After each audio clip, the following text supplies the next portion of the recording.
All right, well, welcome to This Is Not My Show. I'm your host, Donna Bradley, and it is so awesome today to be on the stage. So I've been in the Playhouse, in the crowd, but I've never been on the stage. So I'm feeling really good right now about being on the stage, and I'm here today with Napoleon and Katie from the Playhouse. Welcome. Hello. Thanks for having us. Yeah, well, thank you so much for having me on the stage. I feel really special because I'm like, can look out there and it feels good up here. It does feel really good up here. I'm like, that looks elevated. Yeah, I was like, it looks really good. So I'm so excited because you all are having your kind of season opener for the 24-25 year, and you've got some really great shows coming here. Before we even get talking about that, Napoleon, tell me what you're doing with the Playhouse, and Katie, share what you do as well. Yeah, I'll go first because I'm less important here at the Playhouse, which is good. I am currently choreographing Jersey Boys, which will be their Caesar opener. It's fun. I get to work with Katrina Plouffe again, who's a great director that they bring in. And then later in the fall, I'll be directing and choreographing The Last Stop on Market Street, which is the co-production with the Playhouse, Pyramid Theater Company, which I'm the artistic director of, and City Voices. Okay, great. Yeah. I'm the artistic director at the Playhouse, so I help plan the season and oversee each of the productions and make sure they happen to the best of their ability. So I get to ask people like Napoleon to come direct and choreograph, and I'm doing a little bit of that this season as well, but producing on The Last Stop just as part of that collaboration that we started 4 or 5 years ago. This is our fourth co-pro. Yeah. And the next thing I'm doing here on a production team is music directing Beauty and the Beast, but we have to do a few shows before then. Yes, just a few, just before you get to that point. Yep. Talk a little bit about the show that you're choreographing. How do you feel about that? And you know, you always said you're not the important one, but you do so many amazing things in our city, and you're in so many different places. So just talk about what that means to be able to serve in that role as choreographer. Well, it's fun. I had an opportunity like over the years and while I was traveling to choreograph, and I don't think it's been like in these like big capacities. Like this was just fun at the Playhouse. The cool thing is that I tell people all the time, I get to paint the stage with people.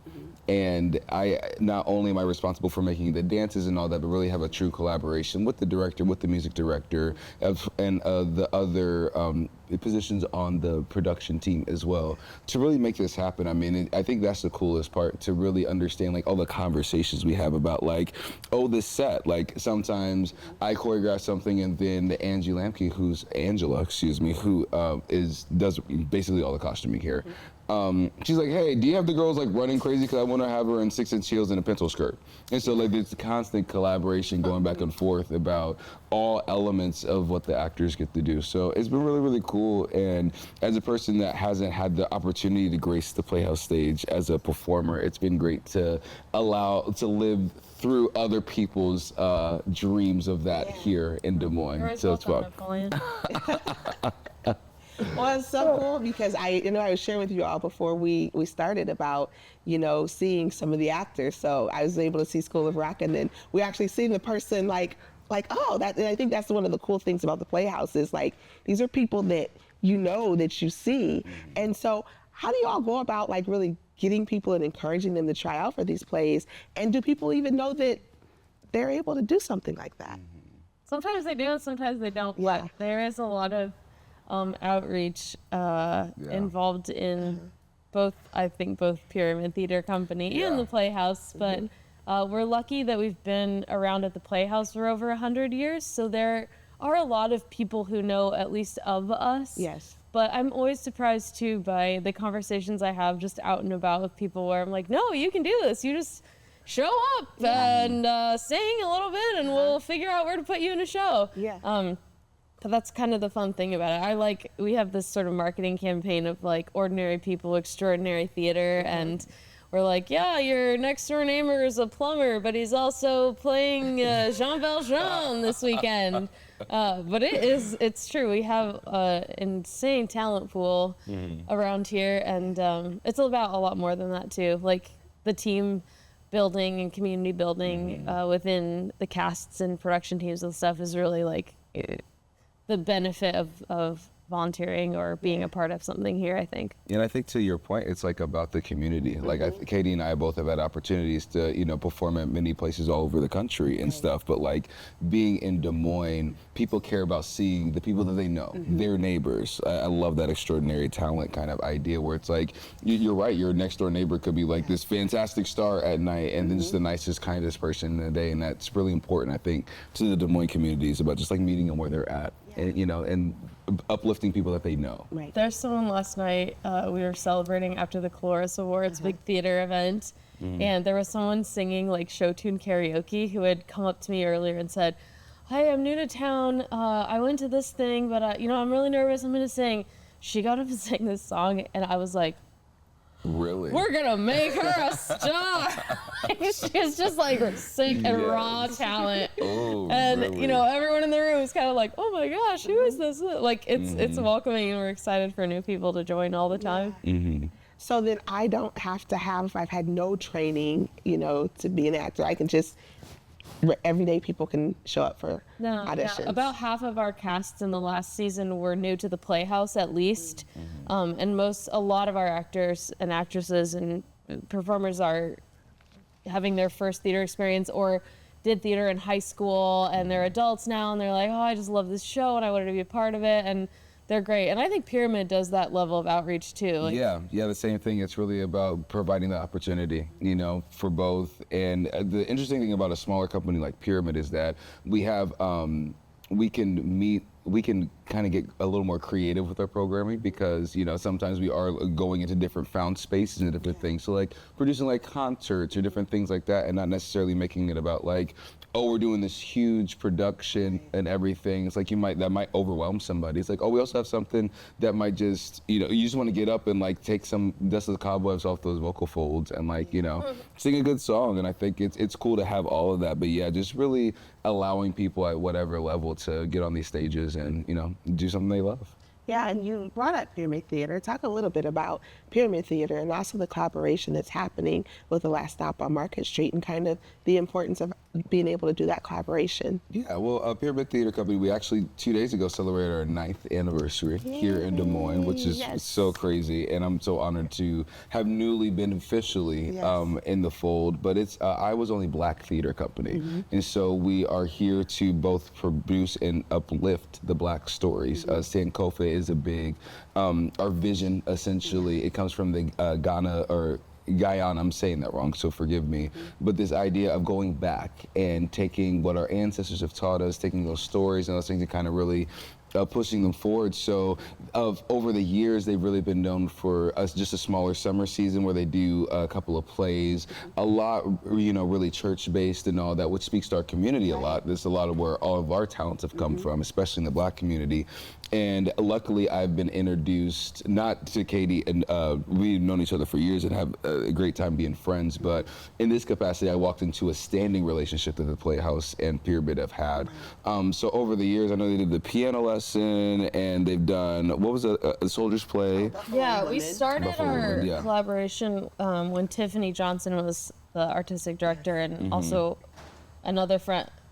Full circle moment. We hosted the Cloris Awards together a long time ago. wow. We were like, we should do That's cute. projects together. This is great. Both, we saw what each company could sort of bring to a collaboration that we could take back and help, our organizations. So we did, actually around pandemic time, we did a play by Jonathan Norton called A Love Offering, and he like zoomed in and did this talk back with audiences after. It was so cool. Tiffany has such good like connections to new playwrights, especially. And then we did Buffalo Women, and that was sort of a workshop musical by Bofield Berry. It has a new title now. I'm not gonna mess it up because I probably won't get it right. And then we did The piano lesson. Yeah. Yeah. And then y'all have been talking about year. Last Stop for years, because actually this was a show selected between Katie and Tiffany. They've been talking about it for years. And I just got into the position January 1st officially. And so in putting together the season, I was like, well, if it's something you've already been talking about, I like the material, it's really exciting. And to those different assets, it's great that both me and Katie can both be producers on it and kind of help the production team as well. I think a lot of the music and the themes and just our community relations, whereas I can find, help find people that might be good fit for this. I can put some stepping and some rapping into like a cool show, get a muralist, and like Katie in the Playhouse also provides the infrastructure to make a lot of this happen and be able to go out into the schools, go out to the community and make those bigger, rounder projects really happen. And so it's been a really cool thing, and I think as we go forth, really dive in deep into even more like community programming, like some classes or like some fun, just like easier collaborations that Pyramid and the Playhouse can bring together. So it's really cool. I'm really excited about it. Yeah, talk about some of the classes that you all offer. I think sometimes we get so caught up in the Playhouse being the place where you're coming to see the shows, but you also offer so many things for the community. So talk a little bit about those classes. Yeah, we're super lucky. We have one of the largest community theater education programs in the country. And right now, Robin Spar and Nate Weber are on our staff and working in education. We just had a full summer of camps all day, every day. And then throughout the year, we offer mostly Saturday morning classes to student-aged people, maybe like, I think sometimes preschool-aged, even in the summer. Check me on that.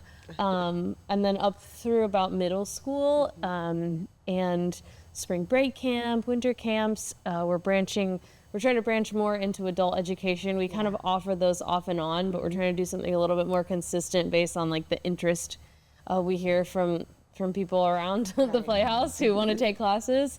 But yeah, I always tell people whether we're doing shows or it's class time, like we're kind of like a teaching hospital, and everyone who comes here, like, it's okay if you don't know how to do something, because we'll have a class or we'll bring you into the show and teach it to you as we go.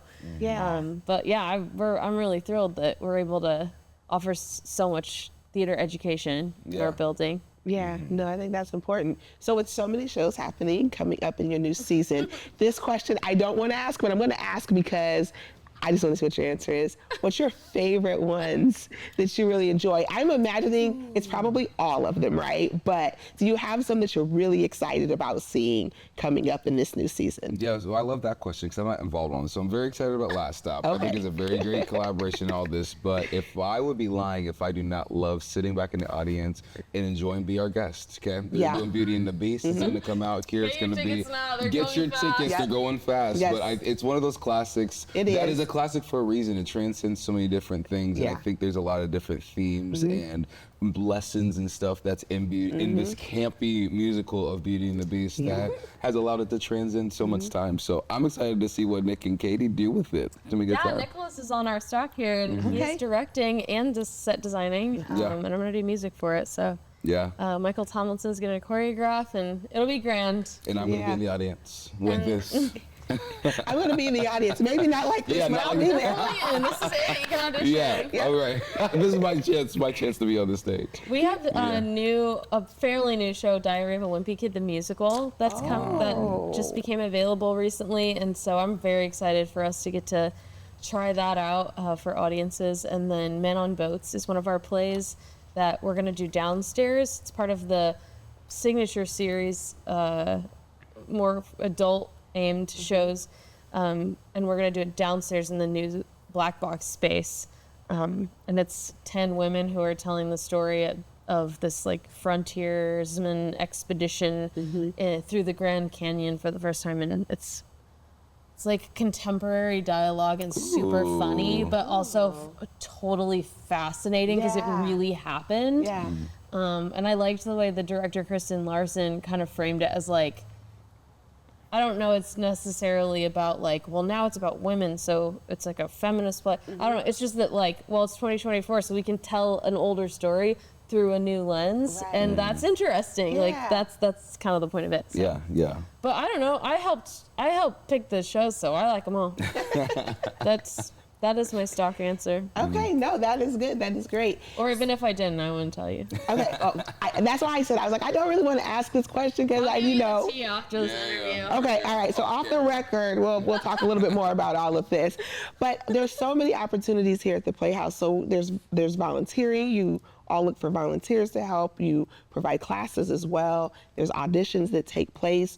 How can the viewing audience really look up all this information, be a part of, if they really want to be a part of all of this, how can they get in contact with someone? dmplayhouse.com.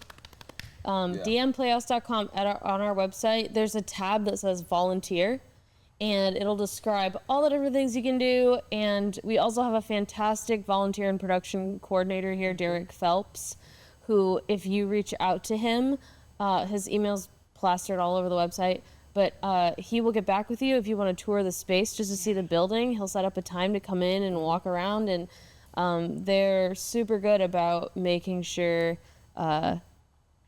you find opportunities that work for you, because some people want to spend a lot of time here and some people want to come in for a day, and we can make that work for you either way. But Derek is fantastic, and they'll set you up. Okay, perfect. So I have a final question for you all, and this is where either one of you can answer this one or both. But if you were to make a pitch to a young person, because I never know sometimes who's watching the show or who takes a look at this and goes, yeah, I thought I wanted to do this, but they've kind of talked themselves out of it. What would you say to them to encourage them to take that first step to try out here at the Playhouse? I think especially in theater, it's funny because I have a story that my entire career has been very theatrically or, some in the creative arts space. And it's something I always ran away from for a long time until I finally decided, I was like, you know what, I am an artist. I'm doing this, right? You're even shocked. You're like, what is it? And I think I didn't really understand the value and the assets that being in theater really brings. You learn how to communicate with people. I learned how to build sets. I learned how to run a box office. I've had so many different types of capacities and types of theaters all over the country. And I think that the beauty of theater itself is that it's our job to put ourselves in other people's shoes. And so if you're nervous about it and you're nervous about trying out, even if it's not being the lead on stage, there's a place for you somewhere in any theater. And I think if there's a bug there, the worst that can happen is that it's not what you expected it to be, but it's nothing that you will get rejected from. And I think that's a great reason to, if you want a home or you're looking for a family of some capacity, a place like the Playhouse is always a great place to start. Yeah. That's a really good question. I was gonna say I totally agree with the part of what you said about there is a place for you in a theater, and you may come in thinking you want to do one thing and end up not doing it, but if you stick with it and say you want to be here, I know I can speak for the Playhouse that we'll find a spot for you. And I think one of the biggest kind of guiding goals that I feel for us is that if you walk in the doors and you want to be here, we'll find a place for you. You might usher, or you might come in twice a week and paint a set, or you might not realize you're a big star, and we will bring that out in you. But it can be a little scary, but theater teaches us how to learn how to be brave or take risks that you'll be safe, but you can put yourself out there a little, or to say what, this part's not for me, but man, I really found an interest in making props. I mean, I've seen a couple of people in the last year who I'm astounded by they're artists in the way that they can create something with their hands. And at the end of the day, the fact that you can walk into a room of theater people and you will be loved and accepted for whatever you're bringing to the table, that is my favorite thing about being here and getting to work in theater, for sure. Yeah, well, thank you so much for taking time to talk to me. And I just want to encourage all of our listeners that the thing that I got from that I hope you all get from that, is there's a place for you here at the Playhouse. And I think that's the thing that you both really resonated. I think it will resonate with others. So if you're interested in being a part of the Playhouse in any capacity, they can use you here. So make sure you check out their website. Again, Katie, will you remind us of the website? DM for Des Moines, Playhouse.com. Okay, you heard it here first. Make sure you're a part of the Playhouse. If anything, make sure you buy tickets. I am going to be at Beauty and the Beast, probably somewhere next to Napoleon. quietly rocking out to it. So yes, exactly. Be our guest. That's right. Because we didn't plan that. Be our guest. Spectacular. Make sure you check out the Playhouse. Thank you so much for tuning in to this episode of This Is Not My Show, and we'll see you next time.